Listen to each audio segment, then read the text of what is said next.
my dear students, this is Shweta, your biology teacher. Welcome to this online class of biology. Students, in this class we are going to study the topic that's name is meiosis. We already studied regarding the mitosis, that was equational cell division, and meiosis is also known as cell division. ये भी cell division का ही एक part होता है. Meiosis germ cell के अंदर होता है. सबसे पहले आपको ये पता होना ज़रूरी है कि मियोसिस की जो प्रोसेस होती है वो कहाँ पे होती है. तो मियोसिस की प्रोसेस जर्म सेल्स के अंदर होती है.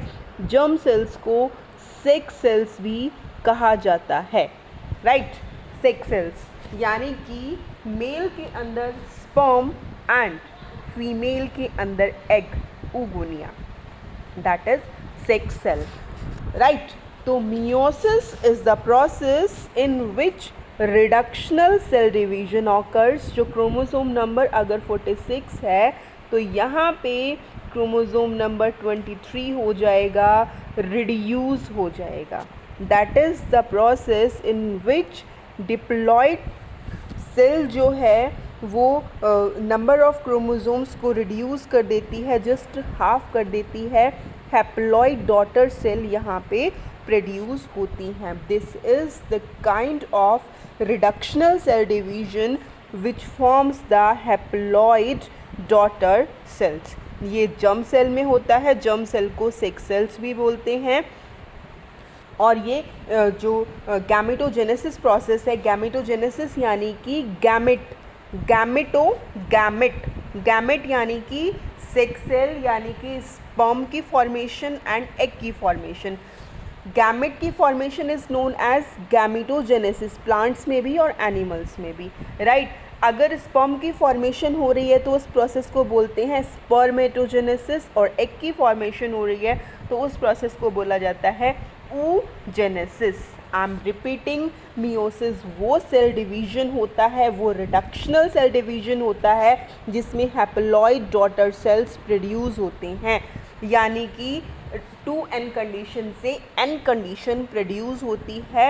ये गैमेटोजेनेसिस के दौरान होता है. मियोसिस की जो प्रोसेस होती है ड्यूरिंग गैमेटोजेनेसिस होती है. गैमेटोजेनेसिस मतलब गैमेट की फॉर्मेशन. गैमेट्स क्या होते हैं? गैमेट्स होते हैं सेक्स सेल यानी कि स्पर्म की फॉर्मेशन को बोला जाता है स्पर्मेटोजेनेसिस एंड एग की फॉर्मेशन को बोला जाता है oogenesis. राइट, अब यहाँ पे मियोसिस के कुछ स्पेशल फीचर्स दिए हुए हैं, ये आपको क्लियर होने ज़रूरी हैं. तो जो मियोसिस प्रोसेस है, मियोसिस वो सेल डिवीजन प्रोसेस है जिसके अंदर डीएनए का जो रेप्लिकेशन होता है वो एक ही बार होता है, लेकिन जो साइकिल हैं यहाँ पे 2 साइकिल्स हैं. ये वो सेल डिवीजन की प्रोसेस है जहाँ पे मियोसिस 1 और मियोसिस 2 दो तरह के सेल डिवीजन्स हो रहे हैं. 2 स्टेप्स यहाँ पे इन्वॉल्व है, लेकिन जो डीएनए का रेप्लिकेशन हो रहा है, डीएनए का रेप्लिकेशन एक ही बार होगा. ऐसा नहीं है कि डीएनए का रेप्लिकेशन मियोसिस 1 में भी होगा और मियोसिस 2 में भी होगा. अगर आप लोगों को याद हो तो सेल साइकिल के अंदर जो सबसे पहला स्टेज है वो G1 है, दूसरा स्टेज S है. ठीक है, इस S फेज़ के अंदर ही डीएनए का रेप्लिकेशन होता है जो यहाँ पे शो कर रखा है. नेक्स्ट स्टेज होता है G2 स्टेज और उसके बाद आता है M स्टेज. ठीक है, माइटोसिस के अंदर M माइटोसिस को रिप्रेजेंट करता है, बट यहाँ पे हम मियोसिस पढ़ रहे हैं तो this M is representing meiosis. तो ऐसा नहीं है कि इस मियोसिस 2 के लिए ये सारी की सारी स्टेप दोबारा से होंगी. नो, ये सारे स्टेप दोबारा से नहीं होंगी. ये सारी स्टेप एक बार ही होंगी. ये G2 के बाद मियोसिस 1 होगा और मियोसिस 1 के बाद मियोसिस 2 होगा. बस यहाँ पे थोड़ा सा रेस्टिंग फेज़ होगा. इस रेस्टिंग फेज़ को बोला जाता है इंटरकाइनेसिस. आपको ये चीज़ याद रखनी है. Okay students, sorry for inconvenience.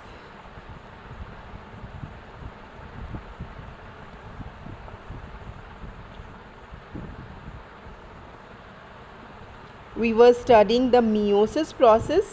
Okay, we are studying the key points of meiosis process, and in key points we already discussed regarding the master line, मैंने अभी आपको मास्टर लाइन बताई है। मास्टर लाइन यानी कि बहुत ज़्यादा इम्पोर्टेंट लाइन मैंने आप लोगों को बताई है कि डीएनए का रेप्लिकेशन सिर्फ एक बार होता है, लेकिन यहाँ पे दो सीक्वेंशियल साइकिल्स हैं, दो प्रोसेसेस यहाँ पे हो रही हैं, राइट। जो मियोसिस 1 प्रोसेस होती है, मियोसिस 1 प्रोसेस के अंदर जो इम्पोर्टेंट बात है वो ये है कि यहाँ पे होमोलोगस क्रोमोसोम्स की पैरिंग होती है और रिकॉम्बिनेशन की प्रोसेस होती है। होमोलोगस क्रोमोसोम्स वो क्रोमोसोम्स होते हैं जो शेप और साइज़ में बिल्कुल एक जैसे होते हैं, इनमें कोई डिफरेंस नहीं होता। एक क्रोमोसोम मैटरनल होता है और दूसरा क्रोमोसोम पैटर्नल होता है। इस तरह के क्रोमोसोम्स को होमोलोगस क्रोमोसोम्स कहा जाता है। दूसरा स्टेप आता है रिकॉम्बिनेशन, दोबारा से कंबाइन होना। And thank God for this process, इस प्रोसेस की वजह से सीता और गीता नहीं हो रहे हैं। मीन्स जैसे मूवीज़ में दिखाया जाता है आप लोगों को, सीता गीता रीता तीसरी भी आ गई है ना। जैसे कि जो मदर है, मदर की कार्बन कॉपी उसकी डॉटर नहीं होती है, या फिर अगर दो सिस्टर्स हैं वो दोनों की दोनों सिस्टर एग्जैक्टली एक दूसरे जैसी नहीं दिखती हैं, वो नहीं दिखती हैं एग्जैक्टली एक दूसरे जैसी, वो इस रिकॉम्बिनेशन की प्रोसेस की वजह से ही होती है। ये रिकॉम्बिनेशन की जो प्रोसेस होती है, रिकॉम्बिनेशन की प्रोसेस वेरिएशंस लाती है, डिफरेंसेस लाती है, राइट। और इस प्रोसेस के अंदर 4 हैप्लॉइड सेल्स प्रोड्यूस होती हैं, राइट।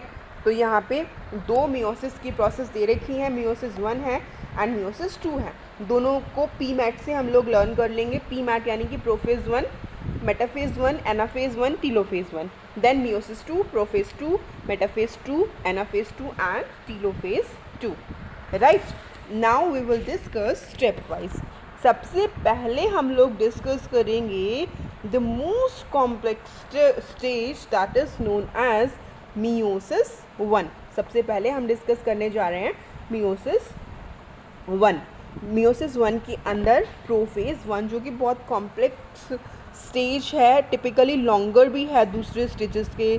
दूसरे जो प्रोफेज, माइटोसिस का प्रोफेज होता है, माइटोसिस के प्रोफेज के कंपैरिजन में ये लॉन्गर भी है और ये थोड़ा सा कॉम्प्लेक्स भी है। इसके अंदर बेसिकली ये 5 स्टेप्स होती हैं। ये 5 स्टेप्स आपको अगर लर्न हो गई हैं तो इट मीन्स आपको बहुत कुछ लर्न हो गया है। Then you can crack any of question regarding meiosis. आपको बहुत सारी चीज़ें ऑटोमेटिकली क्लियर हो जाएंगी, बहुत सारे कॉन्सेप्ट ऑटोमेटिकली क्लियर हो जाएंगे। तो सबसे पहला स्टेप है leptotene, then zygotene, third pachytene, fourth diplotene and fifth is diakinesis. तो मैं आपको 1 बाय 1 बताऊंगी, हर एक का एक पर्टिकुलर फीचर बताऊंगी जो आपको लर्न करना है, जो एक को दूसरे से डिफ्रेंशिएट करता है, राइट।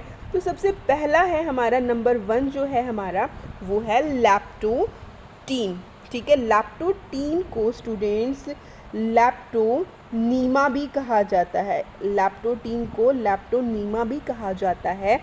लैप्टो का मतलब होता है थिन और नीमा का मतलब होता है थ्रेड, यानी कि थिन थ्रेड, ओके। और इस लैप्टोटीन स्टेज के अंदर क्रोमोसोम्स का कॉम्पैक्शन होता है, क्रोमोसोम्स कॉन्डेंस्ड हो जाते हैं, प्रेशर आ जाता है, एक दूसरे के पास आना शुरू हो जाते हैं। सेकेंड स्टेज जो फॉलो करती है लैप्टोटीन को, that particular stage is known as zygotene. Zygo का मतलब क्या होता है? ज़ाइगो का मतलब होता है किसी चीज़ को पेयर अप करना, राइट। ज़ाइगोटिन स्टेज के अंदर क्या हो रहा है, किसी चीज़ को हम पेयर अप कर रहे हैं। Zygo means pair and tene means thread. तो यहाँ पे क्या हो रहा है, क्रोमोसोम्स जो हो रहे हैं वो क्रोमोसोम्स एक दूसरे के पास में आ रहे हैं। ज़ाइगोट में क्या होता है, एग और स्पर्म का कॉम्बिनेशन होता है, एग और स्पर्म एक दूसरे के पास में आते हैं। तो वैसे ही कुछ ज़ाइगोटिन स्टेज भी है। ज़ाइगोटिन स्टेज के अंदर क्या हो रहा है, क्रोमोसोम्स एक दूसरे के पास में आ रहे हैं, साइनैप्सिस फॉर्म कर रहे हैं। ये जो क्रोमोसोम्स हैं एक दूसरे के पास में आ गए हैं, इस पास में आने को साइनैप्सिस बोला जाता है। ये साइनैप्सिस जो है इसका मेन कैरेक्टरिस्टिक फीचर है, आपको ये चीज़ याद रखनी है। और यहाँ पे जो ये क्रोमोसोम्स होते हैं बच्चों, ये क्रोमोसोम्स जो होते हैं एक कॉम्प्लेक्स बना देते हैं, इनके बीच में आपस में एक कनेक्शन होता है। इस कनेक्शन को कहा जाता है synaptonemal complex. You have to remember this term, synaptonemal complex. और जो ये होमोलोगस क्रोमोसोम है, होमोलोगस क्रोमोसोम टेट्राड बना रहे हैं, यहाँ पे बाइवेलेंट बना रहे हैं, राइट। और इसके बाद जो नेक्स्ट स्टेज आ रही है, नेक्स्ट स्टेज है पैचेटिन। इस स्टेज को बोल रहे हैं हम लोग पैचेटिन। पैचेटिन मीन्स पैची, मतलब पैचेस की तरह, ठीक है। यहाँ पे पैचेस की तरह हो जाएगा ये फेज़ जो होगा। ये फेज़ जो होता है काफ़ी लॉन्गर फेज़ होता है पैचेटिन। और इस फेज़ के अंदर ही सबसे इम्पोर्टेंट प्रोसेस जिसका मैंने नाम लिया था, दैट वाज रिकॉम्बिनेशन, जिसकी वजह से वेराइटीज़ पाई जाती हैं लिविंग ऑर्गेनिज्म के अंदर, वो यहाँ पे ये प्रोसेस जो हो रही है और ये रिकॉम्बिनेशन की प्रोसेस ही वेरिएशन के लिए रिस्पॉन्सिबल होती है, राइट। इस यहाँ पे ये रिकॉम्बिनेशन की प्रोसेस हो रही है, वेरिएशन की प्रोसेस हो रही है, that is very very important process. और यहाँ पे क्या हो रहा है मैं आपको बता देती हूँ। यहाँ पे रिकॉम्बिनेशन हो रहा है। रिकॉम्बिनेशन कैसे होगा? रिकॉम्बिनेशन ऐसे होगा, देखिए ये एक क्रोमोसोम है, राइट। ये क्या है? ये एक क्रोमोसोम है, और जो ये है ये क्या है? ये सिस्टर क्रोमैटिड्स हैं। ये वाली क्रोमैटिड जो है इसके लिए सिस्टर क्रोमैटिड है। उसके बाद क्या है? ये क्या है? ये दूसरा क्रोमोसोम है, राइट। ये दूसरा क्रोमोसोम है, तो ये वाला जो क्रोमोसोम है, ये क्रोमोसोम यहाँ पे आ जाएगा, राइट। ये वाला क्रोमोसोम यहाँ पे आ जाएगा, ये वाला यहाँ पे चला जाएगा। इस तरह से ये चीज़ हो जाएगी। नॉन सिस्टर क्रोमैटिड्स जो हैं आपस में कंबाइन कर जाएंगी, रिकॉम्बिनेशन यहाँ पे हो जाएगा, ठीक है। यहाँ पे रिकॉम्बिनेशन हो जाएगा, इनका जुड़ाव हो जाएगा। That particular process occurs in pachytene, ठीक है, which is responsible for the variations. Then next stage is what? Then next stage is diplotene. Diplotene, diplo का मतलब क्या होता है? डाइप्लो का मतलब टू है ना, एंड टीन मतलब थ्रेड। तो यहाँ पे टू थ्रेड हो रहे हैं। तो यहाँ पे अभी हमने ऊपर पढ़ा था साइनेप्टोनीमल कॉम्प्लेक्स। साइनेप्टोनीमल कॉम्प्लेक्स क्या था? दो क्रोमोसोम्स की जो पैरिंग हो रही थी, जो कनेक्शन था, दैट वाज साइनेप्टोनीमल कॉम्प्लेक्स। तो जो ये कनेक्शन था दो क्रोमोसोम्स के बीच का, ये कनेक्शन जी ब्रेक डाउन हो जाएगा, ख़त्म हो जाएगा ये डाइप्लोटिन स्टेज के अंदर। और यहाँ पे चाइस्मेटा फॉर्म होगा। चाइस्मेटा क्या होता है? चाइस्मेटा एक्स शेप होती है क्रोमोसोम्स की।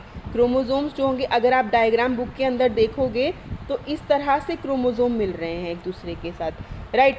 क्रोमोसोम किस तरह से एक दूसरे के साथ मिल रहे हैं? क्रोमोसोम एक्स शेप में एक दूसरे के साथ मिल रहे हैं, है ना।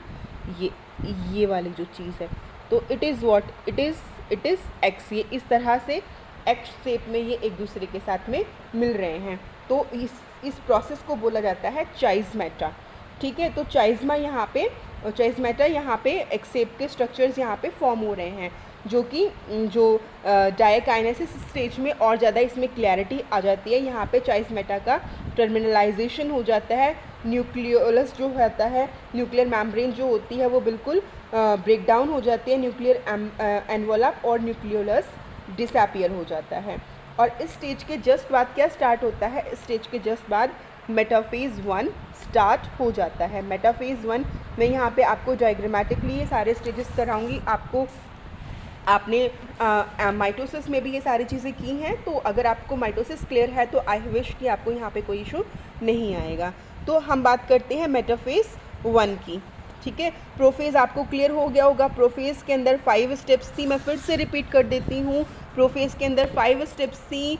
सबसे पहला स्टेप था लैप्टोटीन, दूसरा स्टेप था जाइगोटीन, तीसरा स्टेप था पैचेटिन, चौथा स्टेप था डाइप्लोटीन, और फिफ्थ स्टेप था डाइकाइनेसिस, राइट। डाइकाइनेसिस। ये पांचों के पांचों स्टेप आपको याद रखने हैं। पांचों के पांचों स्टेप में आपको क्लियर होना ज़रूरी है। जैसे लैप्टोटिन के अंदर क्या हो रहा है? लैप्टोटिन के अंदर क्रोमोसोम का कॉन्डेंसेशन हो रहा है। जाइगोटिन के अंदर क्रोमोसोम के अंदर साइनेप्टोनीमल कॉम्प्लेक्स बन रहा है, बाइवेलेंट यहाँ पे फॉर्म हो रहे हैं। पैचेटिन के अंदर बेसिकली रिकॉम्बिनेशन हो रहा है। डाइप्लोटिन के अंदर चाइस्मेटा फॉर्म हो रहा है। और डाइकाइनेसिस के अंदर टर्मिनलाइजेशन ऑफ चाइस्मेटा हो रहा है, मतलब रिपल्शन यहाँ पे हो रहा है, क्रोमोसोम्स एक दूसरे से दूर जा रहे हैं, राइट। फिर उसके बाद क्या स्टार्ट होता है, स्टार्ट होता है मेटाफेज 1, राइट। मेटाफेज 1 के अंदर क्या हो रहा है, मेटाफेज 1 के अंदर देखिए यहाँ पे ये रेज निकल रही हैं, यहाँ पे स्पिंडल फॉर्मेशन हो जाएगी, जो ये क्रोमोसोम्स हैं इक्वेटोरियल प्लेट पे अलाइन हो जाएंगे, राइट। मेटाफेज 1 के अंदर क्रोमोसोम्स इक्वेटोरियल प्लेट पे अलाइन यहाँ पे हो जाएंगे, माइक्रोट्यूब्यूल्स एक दूसरे से ऑपोजिट मूव करना शुरू कर देंगी, राइट। और ये रेस आप देख रहे हो, ये एक दूसरे को, ये क्रोमोसोम्स को अपनी अपनी तरफ खींचना शुरू कर देंगी। एनाफेज में क्या होगा, एनाफेज के अंदर जो होमोलोगस क्रोमोसोम्स हैं, होमोलोगस क्रोमोसोम्स एक दूसरे से सेपरेट हो जाएंगे, क्योंकि जो सेंट्रियोल्स हैं, सेंट्रियोल्स इनको अपनी तरफ दोनों को खींच लेंगे, ये ऑपोजिट पोल्स पे सेट हो जाएंगे, ये अलग अलग हो जाएंगे। Then next stage is what, next stage is telophase. Telophase में क्या होगा, टीलोफेज में क्रोमोसोम्स एक दूसरे से बिल्कुल सेपरेट हो जाएंगे। यहाँ पे ये स्टेज को प्रॉपरली नहीं दिखाया हुआ, ये स्टेज जो होती है ये इस तरह से ये स्टेज यहाँ पे होती है। इसके बाद क्या होगा, सेल का सेपरेशन हो जाएगा, साइटोकाइनेसिस हो जाएगा। साइटोकाइनेसिस में बेसिकली क्या होता है, साइटोकाइनेसिस के अंदर दो अलग अलग सेल, जो यहाँ पे ये बेसिकली स्टेप दिखा रखा है, दो अलग अलग सेल फॉर्मेशन हो गए, और अलग अलग सेल फॉर्मेशन के अंदर फिर क्या हुआ, क्रोमोसोम्स अलग अलग हो गए हैं। दैट इज साइटोकाइनेसिस, मीन्स कि साइटोप्लाज्म का डिवाइड होना। साइटोप्लाज्म जब डिवाइड हो जाएगा तो सेल अलग अलग हो जाएंगी। उससे पहले बरो फॉर्मेशन हो रही है। बरो जो मैंने अभी आपको दिखाया था, एक अंदर की तरफ एक लाइन जा रही थी, राइट, जैसे कि ये है, दैट इज़ बरो फॉर्मेशन, राइट। साइटोकाइनेसिस हो जाएगा। साइटोकाइनेसिस के बाद क्या होगा, साइटोकाइनेसिस के बाद थोड़ा सा रेस्टिंग फेज आएगा, जिसको इंटरकाइनेसिस बोलते हैं। और इंटरकाइनेसिस के बाद क्या स्टार्ट होगा, मियोसिस 2 स्टार्ट होगा। Meiosis 2 is just like mitosis phase, क्योंकि यहाँ पे क्या हो रहा है, इक्वेशनल सेल डिवीजन हो रहा है। यहाँ पे 2 सेल से 4 सेल फॉर्म हो रही हैं, ठीक है। अभी आपको यहाँ पे ये ध्यान रखना है कि जो मियोसिस है, मियोसिस के अंदर क्रोमोसोम सेपरेट होते हैं, एंड मियोसिस 2 के अंदर क्रोमैटिड्स सेपरेट होती हैं, जो मैं आपको नेक्स्ट वीडियो में बताऊंगी। स्टूडेंट्स, अगर आपको यहाँ पे क्लैरिफिकेशन हुई हो मियोसिस के रिगार्डिंग, तो प्लीज़ एक थम्स अप ज़रूर दें, कमेंट ज़रूर करें, और अगर आपको समझ में नहीं भी आया है तो कमेंट करके मुझे ज़रूर बताएं कि आपको कौन से टॉपिक को फिर से रिपीट करवाना है। Thank you.